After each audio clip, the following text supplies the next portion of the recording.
right. Really appreciate each and every last one of you all. Okay, today we're going to talk about the Gil Brandt. He came on 105.3 The Fan. Everybody knows that Gil Brandt, he's just not a football phenom, but he was a guy that earned his grain of salt as it relates to the Dallas Cowboys. And I really, when you start talking about Gil Brandt, I really tune in and listening in to what he have to say, because 9 times out of 10, the man is right on point with anything and everything that he says. So let's listen to what he had to say. So Gil Brandt did hop on the nosebleeds last night right here on 105.3 The Fan, and the fellas asked Gil, what position should the Cowboys be looking to fill at number 17 in the first round? Well, I think it should be the best player available. And let me say this to you about wide receivers. I think you're going to find a good wide receiver in the 3rd and 4th round is what you're going to find.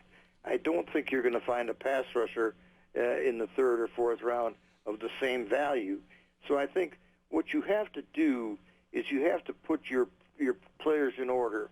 And then what you have to do is have categories within the order. And so if you have 7 players in the D10 category, as an example, and which is possible, and you've got 2 wide receivers in there, and you've got an offensive lineman in there, and you've got a defensive back in there, and a running back in there, don't, because you want a certain position, don't jump and pass 25 players or 30 players to take a positional player. Take the best player that's available within that category when you draft. Now, that's good stuff, Cowboy Nation, because I've been saying, and everybody knows that follow this page, man, you guys know I've been saying, take the best player available. Come on, Cowboys. Don't get too cute with it. Look, hey, we love CeeDee Lamb. We love the flash in the pan. We love Henry Ruggs. But if CeeDee Lamb is the best player available, you snatch him. If Ruggs is on your board and he's the best player available, you snatch him. Now, of course, we need cornerback. We need defensive interior guys. Of course, somebody can say that, yeah, we need an offensive tackle or down the line an offensive guard. Take the best player available. Everything else will work its way out. And I love to hear that Gil Brandt is of the same mind, or in reality, I'm in the same mind of a Gil Brandt, taking the best player available. Let's listen to more what they have to say. All right, so this is the exact conversation I've been having with Kavanaugh. And I was like, look, if C.J. Henderson is a little bit below one of your wide receivers, a little bit below, go ahead and take C.J. Henderson. True I know that. Dalton Miller, running our fan cam, Draft Insider disagrees, and Kavanaugh probably disagrees.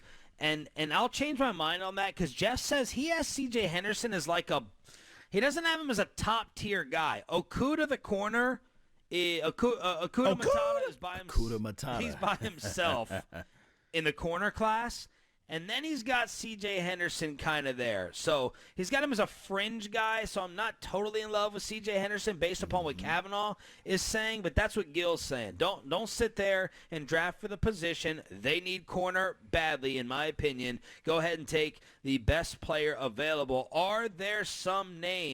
So what he's saying is that, if you have a C.D. Lamb or you have a C.J. Henderson, now I'm with the mind frame of this. Take the best player available. Let everything work its way out. Of course, you can find another wide receiver late in the draft or what have you, and you can probably get the same results of a C.D. Lamb his first year or maybe his second. But I think C.D. will probably start separating from those guys in the 3rd year or 4th year, what have you. And the football world is always a crazy, fickle world too.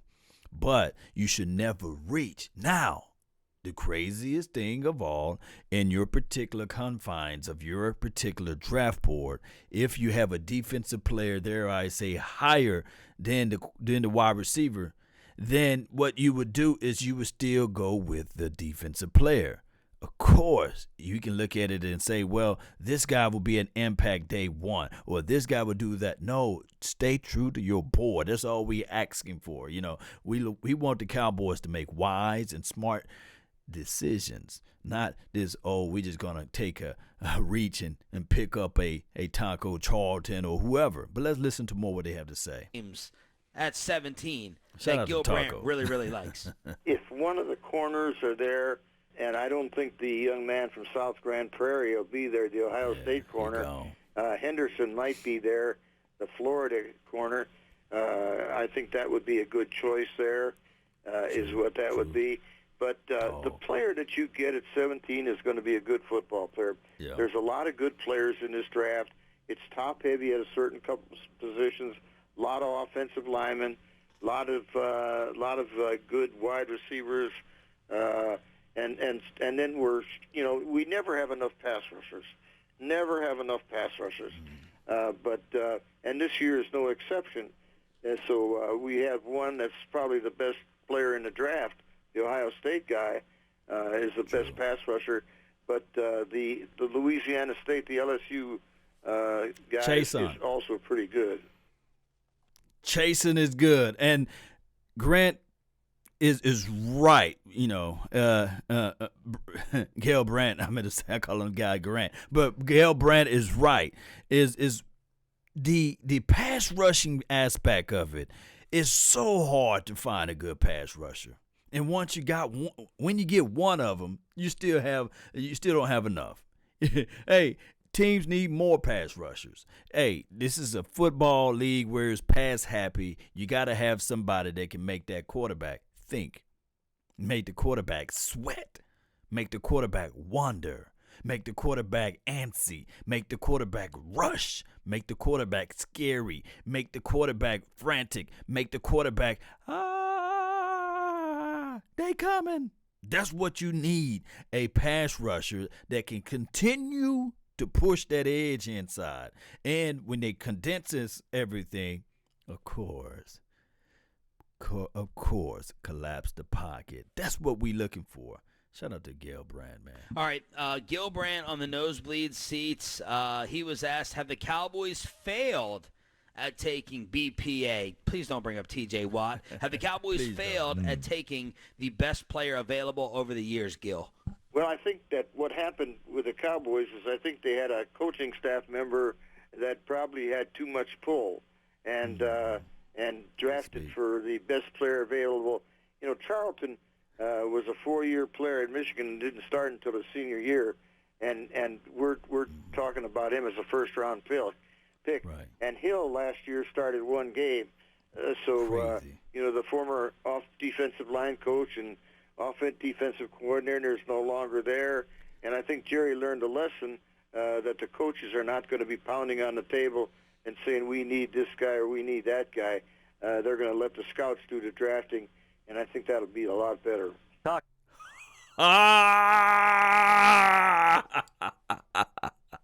Oh my goodness, boy, with the haymaker. Shout out to Papa Rob Marinelli. Oh my goodness. Come on with all the heat. Man, pounding on the table, we need this guy, or we should go get that guy, or not being a man enough to step up and say, hey, we can't do it with this person. We need to be able to go get a Warren Thornhill. So he talked about both of them, basically. He talked about Rob Marinelli in so many words, and he talked about Chris Bichard. Somebody got to understand this. If you're a man, and if you fall for anything, you won't stand for nothing. You got to stand up for something. And my opinion, if Chris Bichard saw that, hey, yes, a Thornhill would have been better, but I'm leaning towards what Papa Rob Marinelli want, pounding on the table, saying that, okay, we need that big plug inside or a person that can play off tackle inside or whatever Hill going to be, because, hey, Hill's story is not over with yet. He still got it. He's going into his second year. It's just that we didn't see a lot.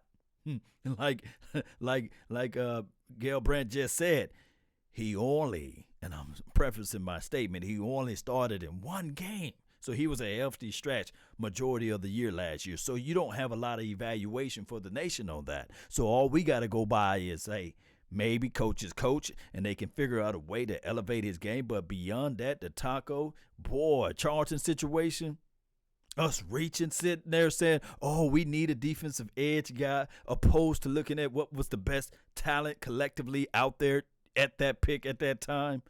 Oh, my goodness. We can go on and on about that. Yes, that's spilled milk, and yes, that's water under the bridge, but we got to talk about it, Cowboy Nation.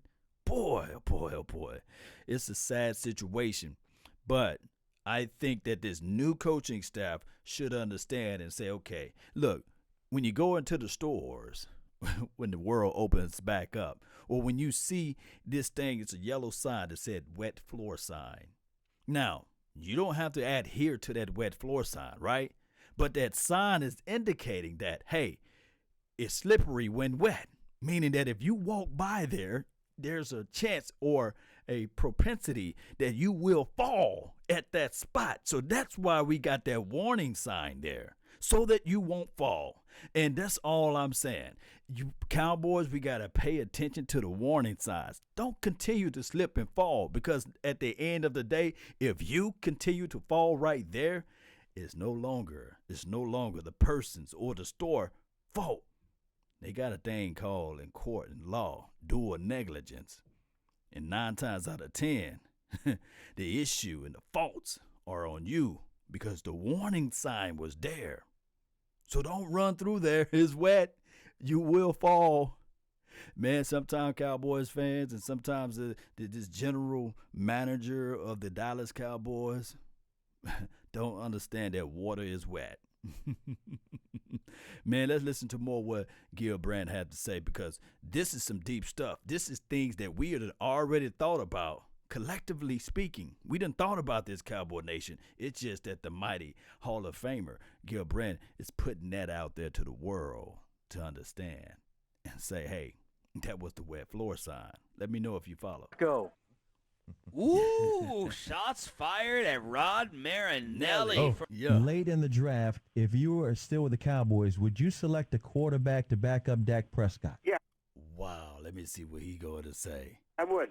Just that simple. Yeah, you definitely do that because you're not impressed with Cooper. I'm not impressed with Cooper Rush. I think he's had. Hey, before he goes on with this particular insert of interview right here, check out 105.3 The Fan. This is where we get all of the good information for the nation from. I've been saying, a lot of people, some people think that I don't like Dak Prescott, and everybody know I love Dak Prescott. But this is what I was saying.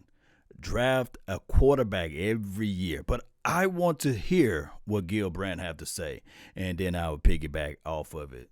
But let's go. A chance of Well, getting done. let me say this to you. I think we drafted, in 26 years of drafting, I think we drafted 23 quarterbacks. So it's almost, hey, take one every year. Why not? It's the Yeah, most why not? important position on the team. And, just as an example, over the last 10, or since 2002, there's 2002. been 51 quarterbacks that have been drafted in the first round, is what they had. And I think that there's only about 35 or 40% of them that really have come through. So listen to those numbers. Hey, we don't have to go back and forth with this. Quarterback play is always a gamble, a risk, and you would never know how this person is going to turn out.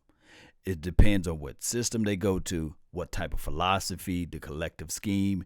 Also, it can be sullied in a sense if they have horrible defense, and it can be boosted or, I guess, embellished in a sense if you have a good defense or a great defense. Man, oh man.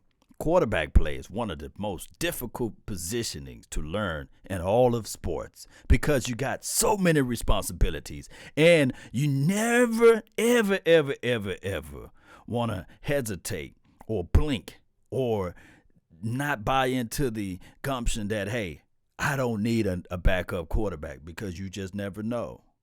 Championships are won because of the backup quarterback is able to stand into the fray or step up into the battling warfare, and say, I'm ready. I'm lock loaded and I'm ready. Because even when the Cowboys won the Super Bowls back in the days, it still took a collective team. Of course, it's more than 1 or 11 people on a team. It's 53.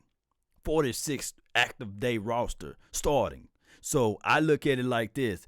If the Cowboys didn't make their initial, I guess, investment in a quarterback then, and if they're not doing it now, then something is wrong. But I got to say this, Cowboy Nation. Always turn over every stone. Leave no stone unturned. And that's what Gil is saying basically in so many words. Look, always evaluate. Evaluation is 365.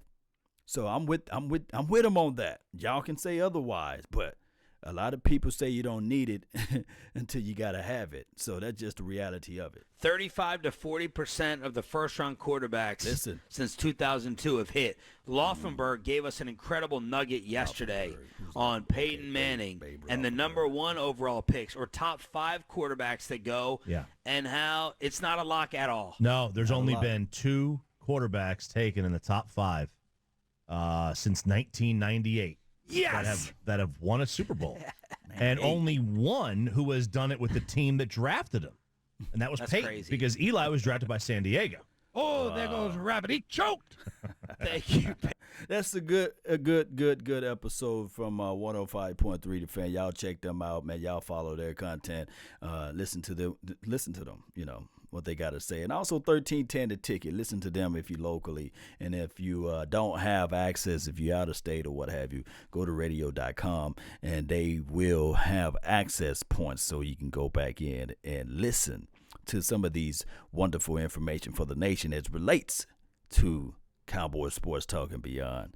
Cowboy Nation, I want to know your thoughts now. I want to know how you guys feel about Gil Brandt or about, dare I say, maybe the first 3 rounds of this draft. How you feel? Best player available, or do we need a mixture of both situations? Do we go best player available, or do we draft by positional needs? How do you guys feel? What philosophy drive home to you? How do you feel about this? This is the great opportunity and a time to reach back out to me so I can know collectively how you guys feel about this team and how you draft and where we should go. Are you team defense like me? Because I don't like defense. I love defense. Offense is cool and all, but I would rather shut you down, punch you in your mouth, and whenever you see the Dallas Cowboys, you just start shaking. You just start franticing, and you start saying to yourself, I don't want to play those boys over there. Because guess what? Even if I don't want to play them boys over there, I don't want to play them here because defense travel, baby. Defense travel. Defense flat out travel. So I'm looking at everything. I'm looking at all of these things. How do you guys feel? Or you want that? Or do you guys want that offense that put up 40 points? 50 points, dropping 50 on them. You know, do you want that type of offense? Well, we will see. We will flat out see, Cowboy Nation. That's been my time. I really thank you all for yours. I really do. There's a subscribe button. If you like what you heard today, hit that subscribe button. And if you want to be part of the notification squad, the notification for the nation, for Law Nations, there's a bell right beside that subscribe button. Why don't you smash that deal and hit me up on all social medias. Instagram, Facebook, Twitch, MySpace, I'm everywhere. Daily Motions. Hey, if I'm on LinkedIn, hit me up there too. So I'm everywhere. Hit me up, Cowboy Nation. That's all the time that I have for this beautiful moment. And remember, you're listening to nothing but the best. Shout out to all the leadership squad. Shout out to you all.